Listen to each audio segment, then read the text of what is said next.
The Snyder cut of Justice League is not just a different cut. It's a different movie. It's a completely different movie. Welcome to Escaping the Echo Chamber. I didn't expect the Snyder cut to be as different as from the release, the theatrical cut as it was, but the differences are amazing. So if you saw the theatrical cut, like me, you're probably like, this was some trash. This was some garbage. The theatrical cut was trash, garbage, and it basically says, okay, there's no DC extended universe. Just wrap it up. It's done. And had this been the movie that came out, had the Snyder Cut been the movie that hit theaters, wow, it would be a whole different ball game. So now there will be spoilers, but first I'm going to do my like non-spoiler, just a general review of what was good, what was really good about this movie. So if you look at the DCEU versus the MCEU, it's like, okay, the what made the MCU work was you had this team of superheroes, but when you came out with Avengers, you had already set up each individual superhero. So, well, most of them, and in fact, even Black Widow, even though she didn't have her own movie, she had been introduced in a prior movie, so you knew who she was already. But that was the thing. You had these, and it's not just super. It's about learning the characters, getting to know the characters, and then seeing all the characters together in one movie. And that was like, okay, this is going to be interesting because they each have their own standalone movies. You get to see pieces of their personality, who these people are, and then you see them come together and work together. And it's like, okay, this is something. But it happened over the course of years. So when DC decided, okay, we're going to do the Man of Steel, then we're going to do this Dawn of Justice, and then Justice League. It was like, I was like you're trying to catch up with Marvel, but you should just be trying to, if you're going to try to emulate it, emulate it. Don't just try to catch up. They took time to get to that point, and you're trying to get there in 3 movies. They took, what, 10 movies or whatever to get there. You want to do it in 3 movies. Like, no, that's ridiculous. And it showed in the theatrical cut because like you're introducing characters that you didn't know, and suddenly you're just boom, they're here together, and it's like, okay, well, who are these people? I mean, I know them in comic book. You don't really form a connection with specifically the new characters who haven't had movies. It's just like, okay, it's not as exciting. Like you've already seen Batman and Superman together. So that was more of an excitement. Now you're seeing Batman and Superman kind of work together, and it's like this was it fell flat. Okay, I could just pause, and it fell flat. But now it's clear to me that Zack Snyder knew that, okay, trying to do this, there's drawbacks, and in Zack Snyder's vision, he actually developed the characters. So you got to see Flash. You got to see Cyborg. You actually learned who these, and you really start forming a connection for these characters. Like you really like these dudes by the time the Justice League gets together, and it's like, yo, okay, this is realer. You're being drawn in. It's not just they're not just, okay, things have to be here to happen, and boom, it's wrote, it's action, it's explosions. It was actually creating emotional connections to these characters, learning who these people are, and liking them, and then be like, okay, I really want to see them in action. I really want to see them accomplish what they set out to accomplish. And of course, what was really lacking from the theatrical cut was a villain. Wait, they had a villain. They had Steppenwolf. Steppenwolf was like nothing. I'm not even talking about in terms of power. I'm talking about in terms of why. Why is Steppenwolf? Like there was no depth to the character. He was just, once again, like a prop, just there because the story needed him there. So he's just there, standing there, and when they need something to punch at, Aside from not being a character, there was no feeling of tension rising, no feeling of actual threat, no danger. Like you never felt any danger. It's like, okay, this is just road. It was he was like a villain of the week in a TV show, as opposed to supposed to be like a season finale where there's tension ratcheted up. Okay, because it's a movie, and so there's supposed to be stakes, and it just didn't feel like there were any stakes in the original. But in, in the Snyder cut, there were stakes. You feel it. You like the tension ratchets up, and just like, okay, this is a significant threat that they have to fight, and you realize why the threat is significant and what's fully at stake, and it's done light years better than the theatrical cut.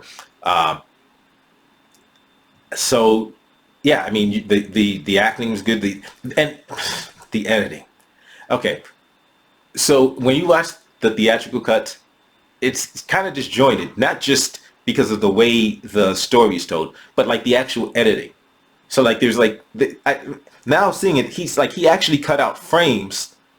I'm guessing to save time in sequences, in action sequences. He's cutting out frames, so it's like somebody's over there, and it was horrible. But in this one, you see it restored to its form. It's like, did Josh Whedon intentionally just turn that movie into trash? Like did was his connection to the MCU the reason why he's like, okay, I'm just gonna make sure this looks like absolute garbage? Was that what he did? I don't know, because it feels like that's what he did. Either that or he just sucks.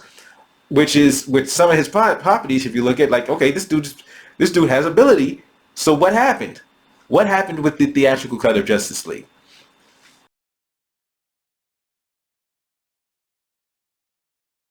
This was a really good movie. I highly recommend the Snyder Cut to anybody who hasn't seen it. I highly recommend it.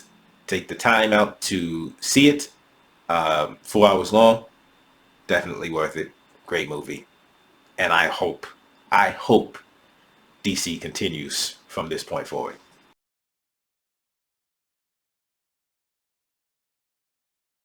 And now I'm going to get into some spoilers. So you're warned, spoilers are coming.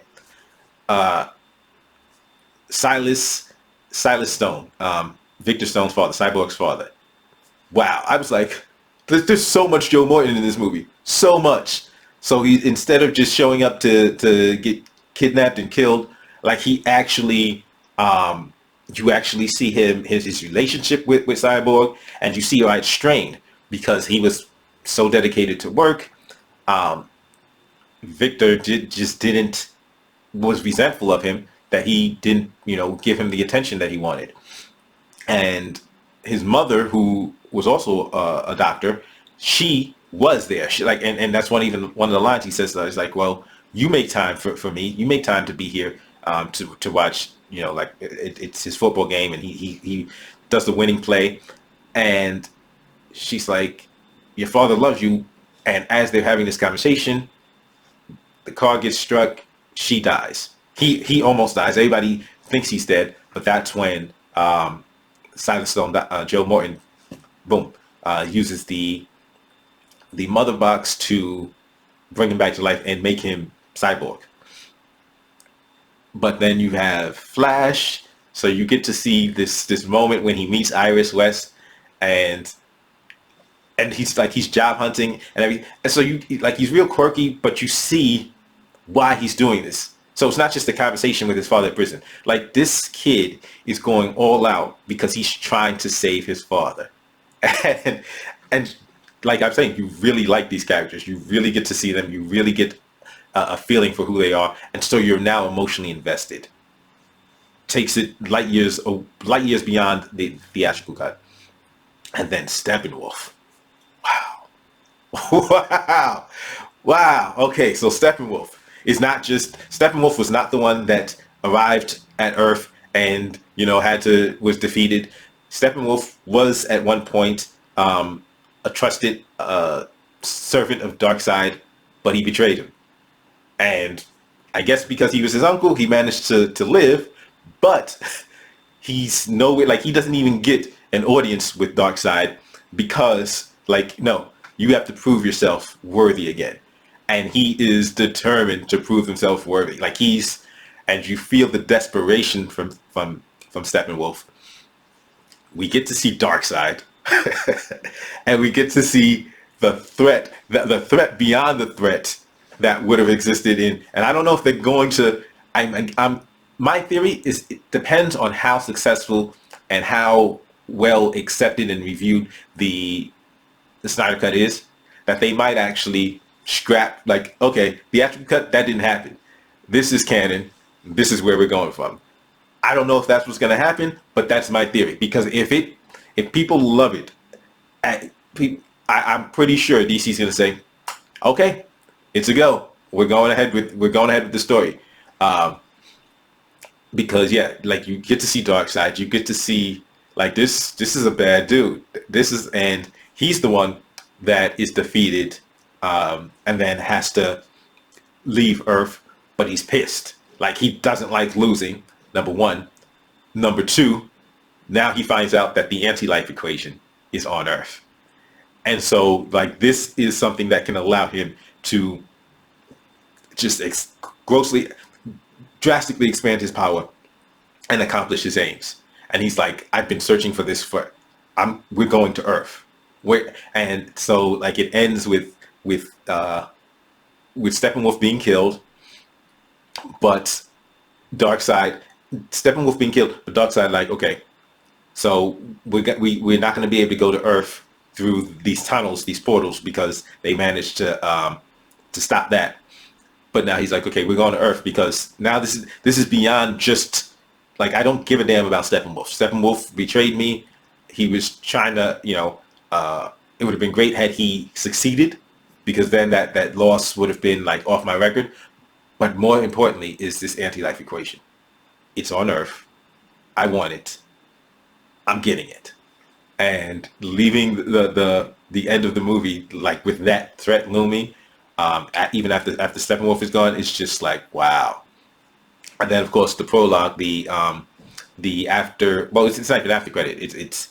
But the prologue of what like the nightmare sequence of Bruce Wayne, of I think it's Bruce Wayne, Adam, Mira, okay, because they also have the Lex Luthor and Deathstroke, but now Deathstroke is in the prologue, working with Mira, working with Adam, working with Joker, and they're like worried about, they're trying to stop Superman, and Superman shows up under Darkseid's control at the end of during Bruce Wayne's nightmare.